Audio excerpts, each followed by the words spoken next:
guys, welcome back to Pristine's Reads.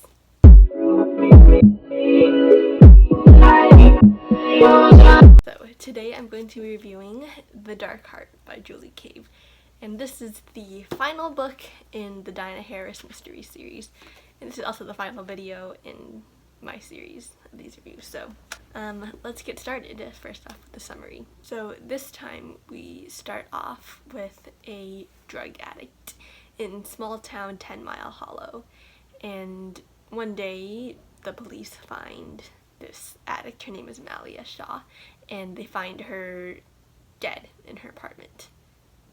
Yeah, I start off with a bang here. So yeah, anyways, she's dead.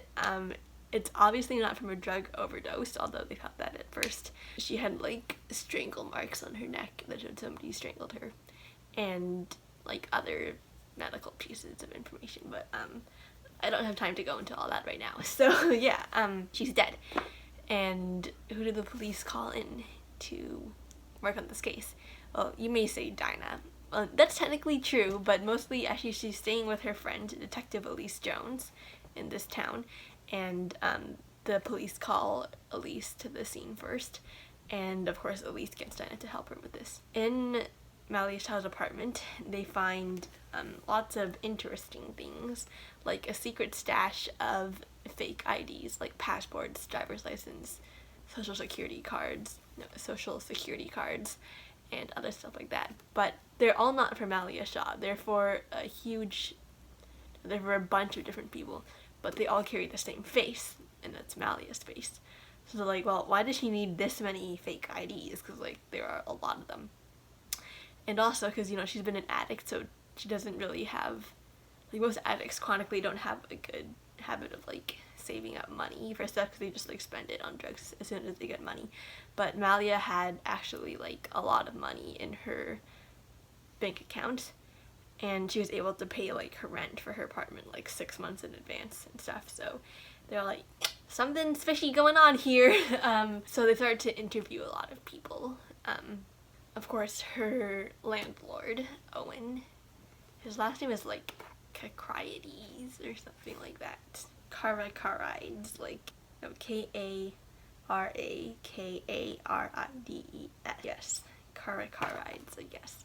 That's weird. Anyways, so they interview her landlord, Owen, and the owner of her neighboring duplex, Ada Whitaker. They also interview her drug dealer, Simon, and they also interview the guy who owns the shop across from her apartment, Blake Watson. And then eventually, when they get the autopsy of Malia's body left, they find some DNA underneath her fingernails, and the doctor traces this DNA to this guy named Angus Whitehall. Now, Angus Whitehall is the pastor of 10 Mile First Baptist Church, and when they go to interview him, he gives an alibi for where he was at the time of her murder, or the time they think she was murdered anyways. But Dinah can tell that he's lying. He's way too, like, skittish. Like, whenever they ask him questions, he always, like, turns red and stuff. So Dinah knows he's hiding something for sure. But the question is just, what is he hiding? I would just say you'll have to find out. That's my classic trademark line. You'll have to find out. Pristine Tam. Anyways, so yeah, that's it for the non-spoiler summary. Unfortunately, again, I can't say too much without giving away spoilers. That's the thing with these mysteries. Like, you really can't say that much without giving away any spoilers. So yeah, moving on to the spoiler summary. Non-spoiler people, you know the deal. Go to the description and click on the timestamp, and it'll take you back to where there are no spoilers. So yeah, anyways, spoiler summary. Kind of want to just like say who did it right now and be done with it, but that's kind of boring, so let's take the long way around and bear with me here. So let's first investigate some of like the side storylines that go underneath here. So first of them, let's investigate the relationship between Angus's daughter Grace and Elise's daughter Chloe. Now, these two girls have been best friends for like the longest time. They go to the same school and stuff. Chloe usually gets bullied. Like, people call her fat. They give her ugly nicknames. And this one girl in particular, Jessica, actually likes Grace, but wants her to like dump Chloe in order to hang out with her. Grace, however, wants to be a loyal friend and sticks with Chloe. And Chloe is of course grateful for Grace's friendship because she basically doesn't have any other friends in like the entire school, and Jessica and her friends always bully Chloe. But one day things come to a head when, of course, Grace finds out that Chloe's mom, Elise, is like interrogating her dad, Angus Whitehall, on the possibility that he might have murdered Malia, because there's some other really strong evidence that he did it. I'll get into that in a few minutes. So she begins to antagonize Chloe and leaves her alone to go hang out with Jessica instead. And of course Chloe is like devastated because she's lost her best friend and basically like her only friend. And so of course Jessica's teasing comes to like an all-time high. She takes videos of like Chloe jogging and stuff, calls her, like, posts it on Facebook and calls her like fat cow and stuff like that. And it's just really brutal. And of course this is really like just damaging Chloe's self-esteem, right? So she resolves to lose weight, obviously. But of course she's doing this the unhealthy way. Now take note, people, don't do it this way. So she like starts to eat less, you know, and when she tries to exercise, she like pushes herself really hard. But the thing is, like, whenever she sees Jessica post like especially new mean video or comment or stuff, then she'll just go and like eat a tub of ice cream. It's kind of like a one step forward, two steps back kind of thing. And she like skips meals and stuff, constantly weighs herself, and it's just really unhealthy. But her mom is like actually way too caught up in this case to like actually pay attention to Chloe and like just see the way she's been not eating, which is really scary. But anyways, so they've got that going on there. Let's get into like the actual mystery here. Anyways, Dinah also traces another person that was in contact with Malia, and this person is called Lola Albright. So Lola actually lived in the duplex next to Malia's, but they contact her landlady, Ada Whitaker, and she's disappeared for like a month or more, and she of course owes her rent and stuff, and she hasn't been back in a long while, so she's basically gone missing. Of course they're trying to like track her down because she might have something to do with Lola. So Dinah goes and interrogates Mr. Angus again and is like, do you know Lola? And then he's like, no, but like his face turns red and he's like obviously lying. So yeah, we've got that there. So anyways, what did they find Lola dead? There you go. And then so searching up, because they find Lola's apartment also has a bunch of fake IDs and stuff in there. So looking up all of Lola's fake names, they find out that Lola, her alibi was like Rachel Sutton. So they found out that she, Malia, and Angus all attended the same university, of course under different names and stuff. So they tracked down Lola's grandma and see if they can like get some information from her. Turns out that Lola hasn't like written to her grandma in a while, and her grandma was like starting to get worried and stuff. So talking to the faculty at the university they all attended, they meet with the chief of police on the campus, and they find out that Angus's alibi or fake name was Robert Langer, and Malia's fake name that they attended the university under was Teresa Scott. So Robert Langer, aka Angus, Teresa Scott, aka Malia, and Rachel Sutton, aka Ola. So they talked to this chief of police, and he tells us about something called the Southern Cross Militia. So apparently, so they're kind of like the KKK. They were like a total racist group. They went around like beating up black students on campus, and it got so bad that like one of them was even like hospitalized, and he's still in a coma to the present day in the book anyways. So they just kept like beating up all these people, and apparently like this organization, the Southern Cross Militia, they have like little cells all over like the state, and so Robert Langer, Teresa Scott, and Rachel Sutton, they made up this cell along with another guy named Harry Purcell. They were all like in a gang together, and they would just like go around beating up black people. Sick. And this head guy, like their boss basically, was Randall Shutter. He's this like super rich guy, and he like directs all the different cells around their state. But one day Angus hatched a plan to steal all his money. But that would mean like basically backstabbing him, and their militia is like very militia-like, as in they're like literally like blood siblings. And you know, when you backstab the leader, he'll come after you, right? So they hatch this elaborate plan, and basically they break into Randall Shutter's house, get the money, and then they attacked Shutter with baseball bats. And then eventually when they found Randall Shutter, they sent him to jail because he'd been like heading up all these crazy things. And then of course like Robert, Teresa, and Rachel like disappear for a while, and then they eventually resurface in 10 Mile Hollow under these fake IDs. So now Dinah knows everything about what Angus has been hiding. So then of course they arrest Angus because there's like so much evidence that points to him being the murderer. And of course his wife Louise and his kids Grace and Marcus are like totally devastated because like their dad's like a pastor. He's not supposed to have like murdered people and stuff. But yeah, he did anyways, so they arrest him. Yeah, it's really sad, brutal. So anyways, they take Angus to court, obviously, but they posted bail for him for like $1 million. And so they get home, Angus and his wife Louise are like arguing and stuff. But then Grace calls them, and she's actually at Chloe's house, but she went there to return a necklace that Chloe had given her. Long story short, basically Grace gave Chloe this necklace when they became best friends, and Chloe hadn't parted with it ever since. So, but Chloe returned it to Grace one day in an envelope, and Grace is like, I don't want this. She took it back to Chloe, and yeah, so Grace is calling them from Chloe's house. And when they get there, and she's literally in hysterics, she's screaming for her parents to come there. So when they get there, they find out that Chloe's actually committed suicide. She's like literally hung herself from the ceiling of her room. It's just crazy sad.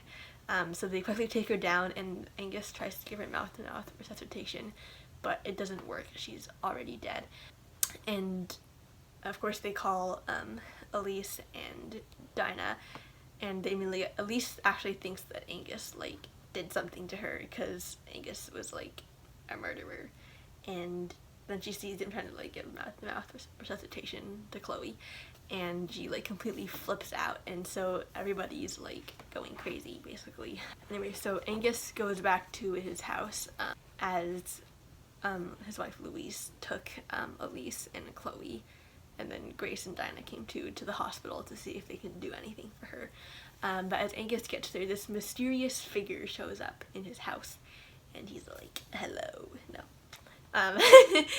Well, he says, hello, Robert. Or should I call you Angus? Kind of thing. Anyways, so this guy is Blake Watson. He turns out to be the owner of the shop that was across from Malia's apartment. Remember, I mentioned him way back in the beginning. I was gonna like find a way to incorporate the culprit somewhere in a way that doesn't seem suspicious.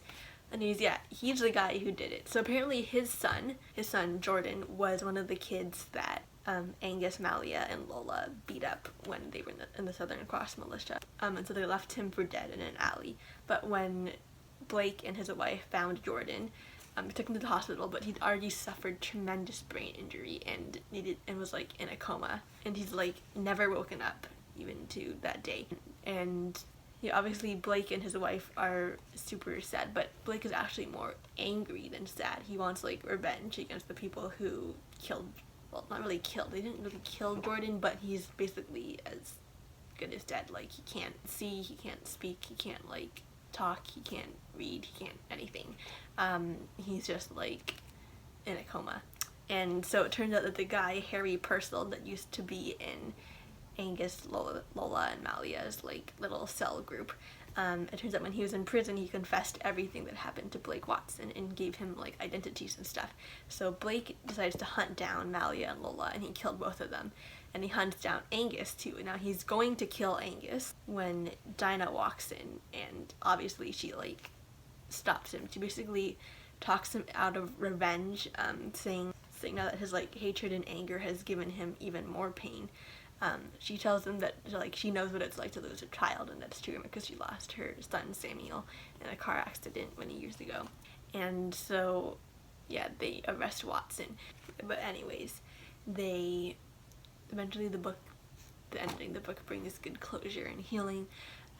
We find Angus and Louise reconciling, even though Angus has like lied to Louise for pretty much his entire life with her. We find Grace like writing a letter to Chloe and placing it on her grave, apologizing for the terrible way she's treated her. And then we have Elise and her husband reconciling over Chloe's death. Happy ending there. Okay, so moving on to the morals. For the full story of how I got this book, the first video in this series, down below. Enough said. So basically, Julie Cave is a Christian author.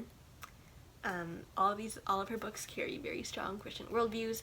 Again, this carries a good Christian like perspective on these issues again of like racism, and actually it's primarily racism here, also with an underlying theme of like eating disorders slash anorexia slash fat shaming. I don't even know what to call it, but yeah, that kind of stuff. So I mean, as for other prominent worldviews, there's like this group that would kill everybody based on their, well, not kill, but like they would beat up people based on their skin color, like they're basically like the KKK. So yeah, there's the other prominent worldview there. Moving on to violence, there were a few murders here. Yeah, these books definitely do have a higher level of violence than most books I read have. But I mean, it's kind of necessary for the story, although that's like I'm trying to justify it. But anyways, yeah, so it's nothing overtly gory or bloody. There's a lot of like the CSI crime scene stuff that I actually really like to read and watch too.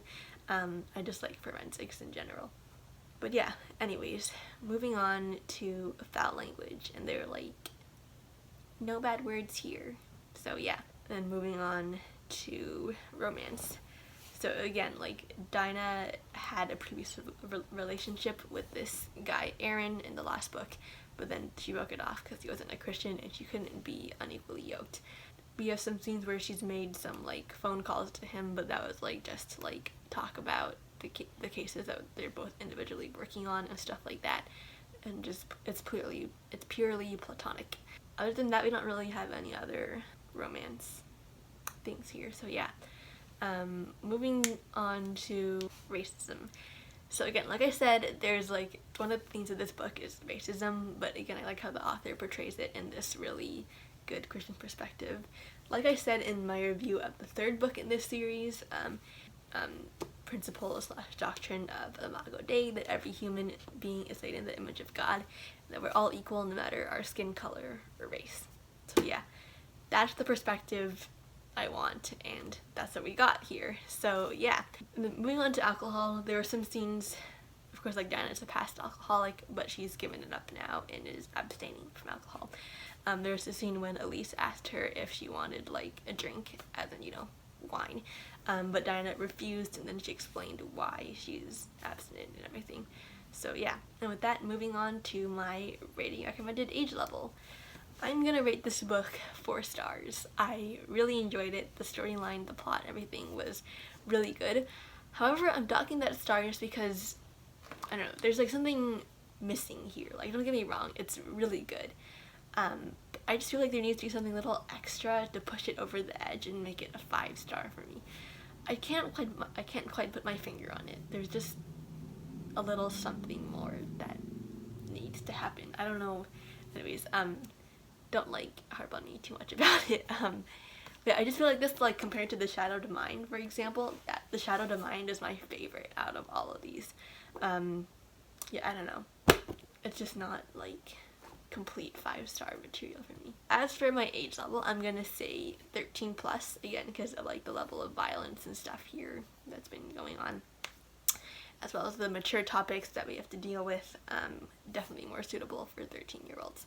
So thank you guys for watching this video. If you enjoyed it, please make sure to leave a like down below and subscribe to my channel if you haven't already. Yeah, I'll see you guys next week. Just a heads up, I'm actually entering into this really busy season of performing and touring for my dance school. So uploads might be a little delayed and stuff. Please don't send me angry emails about it. But yeah, just know that as a heads up. I'll try to be on time and like make videos ahead of time. But yeah, please, some grace. Thank you. And yeah, again, if you have any ideas for videos that you would like me to do, or books that you'd like me to read and review, again, please leave a comment down below, and I will get to them, I promise you, okay? It might take me a while, but I will do them, okay? So see you guys next week. Bye!